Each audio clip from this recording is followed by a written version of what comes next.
Hello friends, learning universe में आप सभी का स्वागत है। आज हम प्रेजेंट कॉन्टिन्यूअस टेंस के बारे में पढ़ेंगे। इससे पहले हम प्रेजेंट टेंस और सेंटेंस, प्रेजेंट टेंस में कौन कौन सी हेल्पिंग वर्ब्स का प्रयोग होता है, प्रेजेंट टेंस कैसे ट्रांसलेट करते हैं, तो ये सब चीज़ें हमने पढ़ी हैं। अब हम आज प्रेजेंट टेंस के बारे में पढ़ेंगे। तो चलिए चलते हैं, पढ़ते हैं प्रेजेंट कॉन्टिन्यूअस टेंस के बारे में।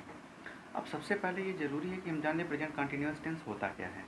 तो सामान्य अर्थों में अगर आप हिंदी के विद्यार्थी हैं तो आप ये समझ लीजिए कि ऐसे वाक्य जिनके अंत में रहा है, रही है, रहे हैं आदि शब्द आते हों, आदि शब्द आएँ। क्या? रहा है, रही है, रहे हैं आदि शब्द आते हैं, ऐसे वाक्य प्रेजेंट कॉन्टिन्यूअस टेंस होते हैं। जैसे वह जा रहा है, वह जा रहा है, यह प्रेजेंट कॉन्टिन्यूअस टेंस है। ये आप हिंदी में प्रेजेंट कॉन्टिन्यूअस टेंस को पहचानने का ये सबसे अच्छा तरीका है कि ऐसे वाक्य जिनके अंत में रहा है, रही है, रहे हैं आते हैं, वो प्रेजेंट कॉन्टिन्यूअस टेंस होता है। जैसे कि वह जा रहा है। लेकिन इंग्लिश में क्या होता है कि इंग्लिश में हम कैसे पहचानेंगे कि ये इसमें प्रेजेंट कॉन्टिन्यूअस टेंस यूज होगा और या प्रेजेंट कॉन्टिन्यूअस टेंस है। तो उसके लिए हम इसमें कुछ उसके कंडीशंस हैं कि इस कंडीशन में ही प्रेजेंट कॉन्टिन्यूअस टेंस का प्रयोग होगा। तो चलिए हम उसको देखते हैं कि कहाँ कहाँ पे प्रेजेंट कॉन्टिन्यूअस टेंस का प्रयोग होता है। तो सबसे पहला जो है उसमें क्या है कि present continuous tense is use for an action going on at the time of speaking. यानी प्रेजेंट कॉन्टिन्यूअस टेंस का प्रयोग ऐसे एक्शन मतलब कार्यों के लिए होता है जो कि स्पीकिंग यानी जब बोला जा रहा है उस समय भी वह गोइंग ऑन मतलब चालू है, वो काम चालू है। जैसे कि मैं पढ़ा रहा हूँ, तो मैं जब बोल रहा हूँ तो उस समय मैं पढ़ाने की क्रिया कर रहा हूँ। ऐसे ही जैसे हम खेल रहे हैं, तो यानी जब वो बता रहा है कोई खेल मतलब खेलने के बारे में, उस समय वो खेल भी रहा है। तो ये आपकी इसकी पहली कंडीशन हो गई कि कब प्रेजेंट कॉन्टिन्यूअस टेंस का प्रयोग होता है। दूसरा है for an action that is unfinished, मतलब कोई ऐसा काम जो कि अभी ख़त्म नहीं हुआ हो यानी समाप्त ना हुआ हो, तो उसके लिए भी किसका प्रयोग होता है? प्रेजेंट कॉन्टिन्यूअस टेंस का। This tense is also used when the action is temporary. इसका जो प्रयोग है उन वाक्यों के लिए भी होता है, उन क्रियाओं के लिए भी होता है जो कि टेम्परेरी यानी जो अल्पकालिक है, उसके लिए भी प्रेजेंट कॉन्टिन्यूअस टेंस का प्रयोग होता है। अब एक और कंडीशन क्या है कि an action that has already been arranged to take place in future, यानी कोई ऐसा कार्य जो कि फ्यूचर में होना तय हो, यानी जो नियर फ्यूचर यानी जो जल्द ही भविष्य में होना है और ये मतलब उसके बारे में फिक्स है, तय है, उसके लिए भी प्रेजेंट कॉन्टिन्यूअस टेंस का प्रयोग होता है। यानी उसकी जो वर्ब होती है वो प्रेजेंट कॉन्टिन्यूअस टेंस में होती है। तो ये हो गए इसके 4 मेन कंडीशन कि इन कंडीशंस पे 1, 2, 3, 4 यानी ये जहाँ होंगी वहाँ पे प्रेजेंट कॉन्टिन्यूअस टेंस का प्रयोग होगा। तो आप इन्हें ध्यान से नोट कर लीजिएगा कि कौन कौन सी कंडीशन है और इनके कारण क्या क्या प्रयोग होगा। अब इसके अलावा अब देखते हैं हम कि प्रेजेंट कॉन्टिन्यूअस टेंस तो प्रयोग होगा, लेकिन प्रेजेंट कॉन्टिन्यूअस टेंस में सेंटेंस इन्फॉर्मेशन कैसे होती है। तो सेंटेंस में सबसे पहले क्या लिखेंगे? सब्जेक्ट लिखेंगे, फिर हेल्पिंग वर्ब लिखेंगे, वर्ब लिखेंगे और वर्ब में आईएनजी फॉर्म लगाते हैं। जैसे कि गो है तो गो में हम क्या जोड़ देंगे? आईएनजी। स्लीप है तो स्लीप में हम क्या जोड़ेंगे? आईएनजी। तो ये स्लीपिंग हो गया, यानी हम वर्ब की आईएनजी फॉर्म लगाएंगे प्लस ऑब्जेक्ट लगाएंगे। तो ये जो सेंटेंस फॉर्म है ये हम पहले भी जब प्रेजेंट इंडेफिनिट टेंस पढ़ाया है तो कैसे सेंटेंस मतलब डिक्लेरेटिव सेंटेंस की फॉर्म, इंट्रोगेटिव सेंटेंस को कैसे ट्रांसलेट करते हैं, उनकी फॉर्म क्या है, तो उनका स्ट्रक्चर फॉर्मेशन वही रहेगा। केवल यहाँ पे आपको हेल्पिंग वर्ब और वर्ब में कौन सी फॉर्म लगेगी और कौन सा टेंस लगेगा वो बदलना होता है। तो ये चीज़ें ध्यान रखिएगा कि सेंटेंस का फॉर्मेशन सब एक ही जैसा रहेगा, बस हर सेंटेंस के हिसाब से वहाँ पे हेल्पिंग वर्ब और वर्ब अलग हो जाती है। इसके अलावा अब देखते हैं कि हेल्पिंग वर्ब का किसका प्रयोग होता है। तो हेल्पिंग वर्ब प्रयोग होती है इज का प्रयोग ही, सी, इट और थर्ड पर्सन के साथ होता है। और इसके अलावा एम का प्रयोग होता है आई के साथ। जो एम है उसका प्रयोग किसके साथ होता है? आई के साथ। और आर का प्रयोग होता है। आर का प्रयोग यू, वी, दे और बहुवचन यानी प्लूरल नंबर यानी बहुवचन के साथ होता है। तो ये 3 हेल्पिंग वर्ब का प्रयोग होता है प्रेजेंट कॉन्टिन्यूअस टेंस में। वो कौन कौन सी हैं?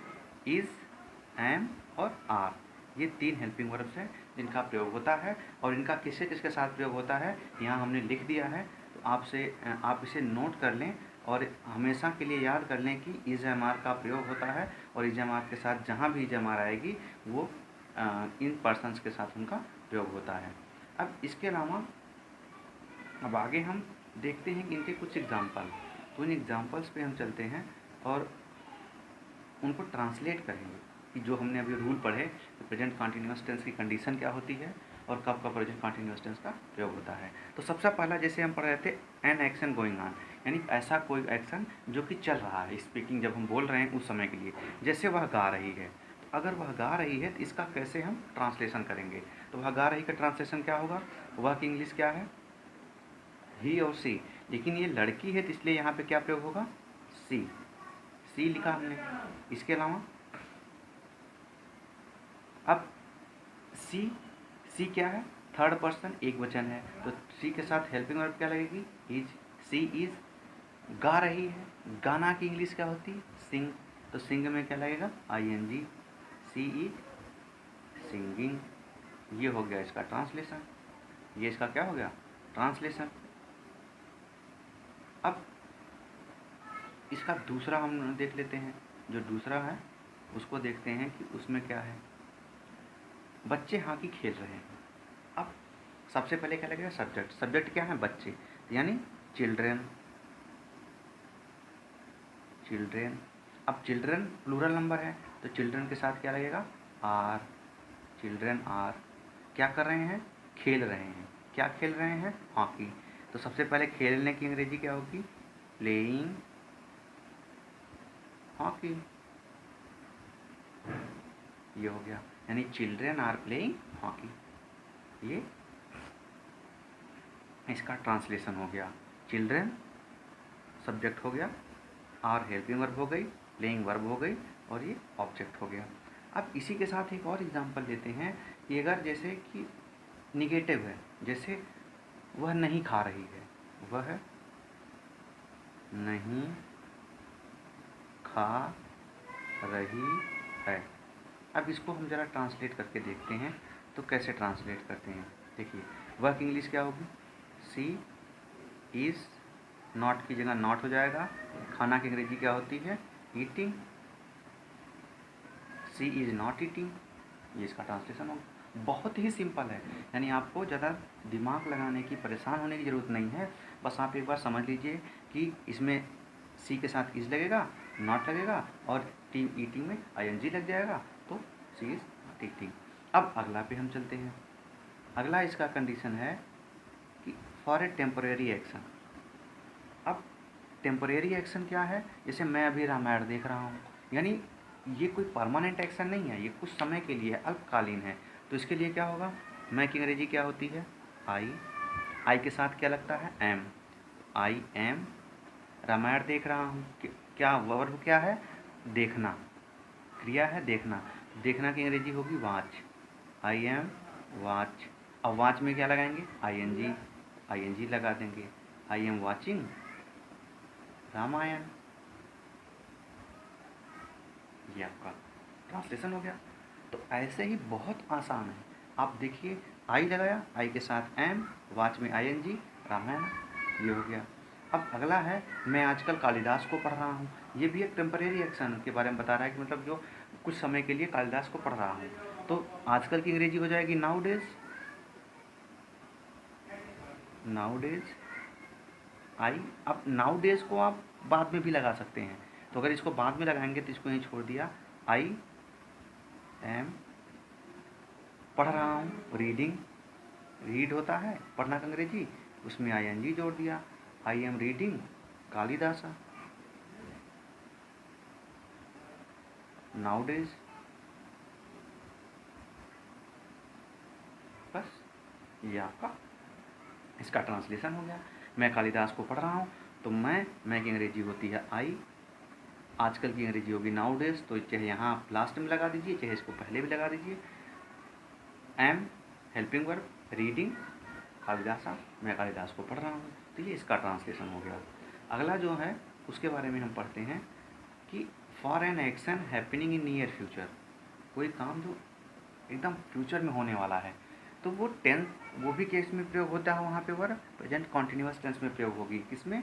प्रेजेंट कॉन्टिन्यूस टेंस, यानी कॉन्टिन्यूस फॉर्म अगर वर्ब का होता है, यानी आपको समझ लेना है उसमें आईएनजी लगेगी। अब देखते हैं, जैसे हम सब आज रात देखने जा रहे हैं, देखिए यहाँ पे मिस हो गया, हम सब आज रात आप कर सकते हैं मूवी या सिनेमा कर सकते हैं, सिनेमा देखने जा रहे हैं, तो हम सब की अंग्रेजी क्या होगी? वी के साथ हेल्पिंग वर्ब क्या लगती है? Are, we are. क्या करने जा रहे हैं? देखने जा रहे हैं, देखने जा रहे हैं, तो जाना, वी आर गोइंग टू, क्या करने जा रहे हैं? वॉच सिनेमा टू नाइट, आज रात की स्पेलिंग होती है टू नाइट, तो we are going to watch cinema tonight, ये इसका ट्रांसलेशन हो गया। अब अगला है, इसके नीचे एक सेंटेंस है, उसका भी देख लेते हैं। मेरे चाचा जी कल सुबह पहुंचने वाले हैं, ये टाइपिंग में थोड़ा गलती हो गई है, तो आप ध्यान, मेरे चाचा जी कल सुबह पहुंचने वाले हैं, तो यहाँ क्या लगेगा? माई अंकल इज, क्योंकि माई अंकल थर्ड पर्सन एक वचन है, मेरे चाचा जी, तो कोई थर्ड पर्सन एक वचन है, तो उसके साथ वर्ब क्या लगेगा? हेल्पिंग वर्ब पे इज, माई अंकल इज पहुंचने वाले हैं, तो पहुंचने की अंग्रेजी क्या होती है? अराइव। तो अब चूँकि गोइंग टू अराइव, ये वो होगा, यहाँ होगा going to arrive in,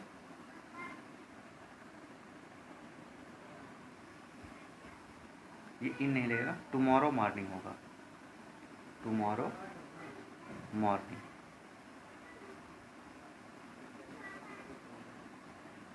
my uncle is going to arrive tomorrow morning. या इसको ऐसे भी ट्रांसलेट कर सकते हैं, my uncle is arriving tomorrow morning.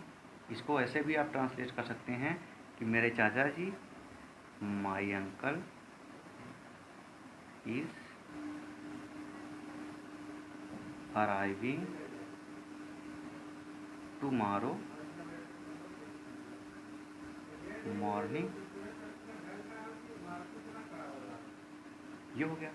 तो ये समझ लीजिए कि जो नियर फ्यूचर में काम होने वाले हैं उसमें भी किसका प्रयोग होता है? प्रेजेंट कॉन्टिन्यूअस टेंस का, यानी जो एकदम सेट है होना, मतलब जो तय हो गया, जिसे पता है कि चाचा जी आने वाले हैं या वो आज रात में उनका फिक्स है देखने के लिए, तो जो फिक्स्ड है उनके लिए किसका प्रयोग होता है? प्रेजेंट कॉन्टिन्यूअस टेंस का। एक अगला है कि action which is on the point two happen, यानी कोई ऐसा काम जो एकदम घटित होने वाला है, तो उसके लिए गोइंग टू का प्रयोग करते हैं। गोइंग टू वर्ब होती है। अब गोइंग टू, अब चूँकि गोइंग टू का जैसे प्रयोग होता है, ये गोइंग टू का, तो ये इसका प्रयोग होता है, यानी गोइंग क्या है? गोइंग है प्रेजेंट कॉन्टिन्यूअस टेंस, यानी आईएनजी फॉर्म लग गया, तो इसमें भी लगे, जैसे पटाखा फटने वाला है, तो crackers are going to blast.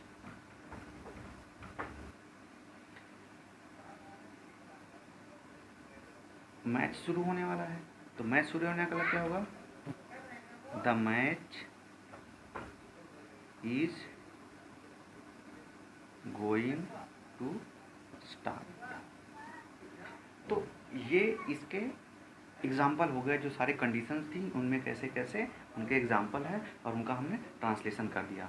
तो आप ध्यान से एक बार इसको समझ लीजिए कि प्रेजेंट कॉन्टिन्यूअस टेंस क्या होता है, यानी जहाँ पे रहा है, रही रहे आते हैं, इनकी कंडीशंस होती हैं कि कोई काम जब बोला जा रहा हो रहा है, या टेम्प्रेरी काम हो रहा है, कोई काम नियर फ्यूचर में होने वाला है और एकदम होने की कगार पे है, तो ऐसे के लिए प्रेजेंट कॉन्टिन्यूअस टेंस का प्रयोग होता है।